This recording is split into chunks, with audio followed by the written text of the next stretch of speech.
ಗ್ರಾಮಾಂತರ ದೇವನಹಳ್ಳಿ ತಾಲೂಕು ಕುಂದಾಣ ಕೊಪ್ಪಲಿನಲ್ಲಿ ವಿಶ್ವ ಶೌಚಾಲಯ ದಿನ. ನಮ್ಮ ಶೌಚಾಲಯ ನಮ್ಮ ಗೌರವ ಆಂದೋಲನವು ಶಾಲಾ ವಿದ್ಯಾರ್ಥಿಗಳಿಂದ ಜಾಗೃತಿ ಜಾಥಾ ಕಾರ್ಯಕ್ರಮವನ್ನು ನೇತ್ರಾವತಿ ನಾಗೇಶ್ ಅವರ ಅಧ್ಯಕ್ಷತೆಯಲ್ಲಿ ನಡೆಯಿತು.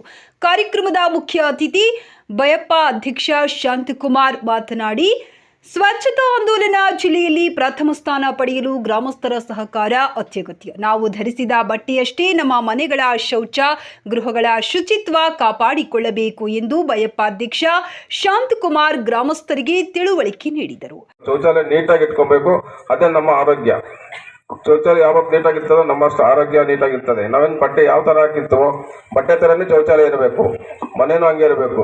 ಮತ್ತೆ ನಾವು ಮನೆ ಸುತ್ತಮುತ್ತ ಕ್ಲೀನಾಗಿ ಇಟ್ಕೊಬೇಕು, ಅದು ನಮ್ಮ ಒಂದು ಗುಣ, ದೊಡ್ಡ ಗುಣ.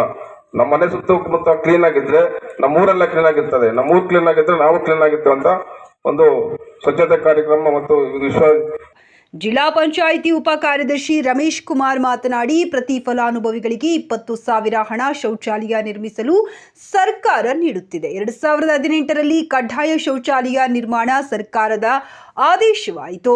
ಬಯಲು ಮಲ ವಿಸರ್ಜನೆಯಿಂದ ಅನಾರೋಗ್ಯ ಹೆಚ್ಚಾಗಲಿದೆ. ಶೌಚಾಲಯವನ್ನು ದೇವಾಲಯವೆಂದು ಭಾವಿಸಿ ಸ್ವಚ್ಛವಾಗಿಟ್ಟುಕೊಳ್ಳಬೇಕು. ಅತಿ ಹೆಚ್ಚು ಸಾಂಕ್ರಾಮಿಕ ರೋಗ ಬರುವುದೇ ಶೌಚಾಲಯ ನೀಟಾಗಿಲ್ಲದಿರುವುದು.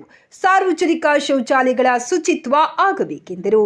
ಈ ಸಂದರ್ಭದಲ್ಲಿ ಕುಂದಾಣ ಪಂಚಾಯಿತಿ ಅಧ್ಯಕ್ಷೆ ನೇತ್ರಾವತಿ ನಾಗೇಶ್, ಜಿಲ್ಲಾ ಪಂಚಾಯತ್ ಉಪ ಕಾರ್ಯದರ್ಶಿ ರಮೇಶ್ ಕುಮಾರ್, ಜಿಲ್ಲಾ ಯೋಜನೆ ಅಧಿಕಾರಿ ವಿಠಲ್ ಕವಳೇಕರ್, ಇಒ ಶ್ರೀನಾಥ್ ಗೌಡ, ಡಿಟಿ ಚೈತ್ರ, ಜಿಲ್ಲಾ ಆರೋಗ್ಯಾಧಿಕಾರಿ ಸುನಿಲ್, ಮೈತ್ರಾ ಸೇವಾ ಸಂಸ್ಥೆ ಹರೀಶ್, ಬಿಒ ಸುಮಾ, ಅಕ್ಷರ ದಾಸೋಹ ಲಲಿತಮ್ಮ, ಪಟ್ಟಣ ಸದಸ್ಯರಾದ ಕೆವಿ ಸ್ವಾಮಿ, ವೀಣಾ ರಾಣಿ, ರಾಮಚಂದ್ರಪ್ಪ, ಖ್ಯಾತಿಗೌಡ, ವರಲಕ್ಷ್ಮಿ, ಮುನಿಯಪ್ಪ, ಸುಬ್ರಮಣಿ, ಮುಖಂಡ ಗಣೇಶ್, ಚಂದ್ರಪ್ಪ, ಮುಖ್ಯ ಶಿಕ್ಷಕಿ ಶಾಂತಲಾ, ವಿದ್ಯಾರ್ಥಿನಿಯರು ಹಾಜರಿದ್ದರು.